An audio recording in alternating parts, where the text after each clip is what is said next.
जहां भरतनाट्यम हाथों की मुद्राओं और चेहरे के भाव से कहानी कहता है, वहीं कथक अपनी ताल, लय और तेज घूमते स्टेप्स के साथ कहानी कहता है।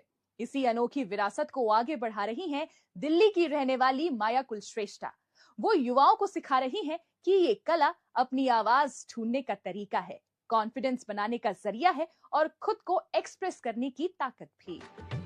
मिलिए माया कुलश्रेष्ठ से, एक जानी मानी कथक नृत्यांगना जिन्होंने कथक की समृद्ध परंपरा में प्रशिक्षण लेकर इस शास्त्रीय कला को दशकों समर्पित किया है। वे अपनी तकनीकी दक्षता और प्रभावशाली कथावाचन के लिए पहचानी जाती हैं।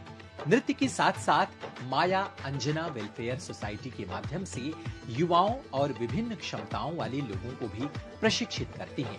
कथक के प्रति उनकी निष्ठा और योगदान के लिए उन्हें कई पुरस्कार प्राप्त हुए हैं, जो उनकी कला और सांस्कृतिक क्षेत्र में उनके महत्वपूर्ण योगदान को दर्शाते हैं।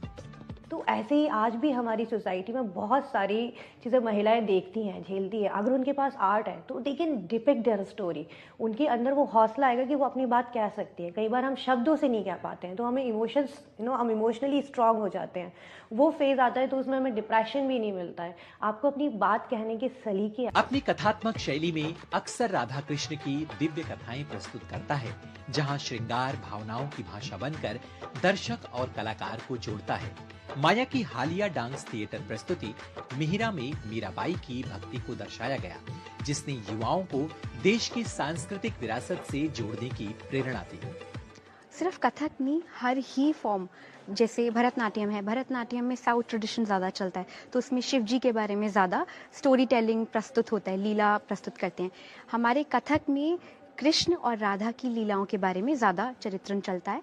तो हर एक क्लासिकल फॉर्म जो है इट इज़ वेरी मीनिंगफुल और वो अपने ही वे में कुछ कुछ कंट्रीब्यूट करती है।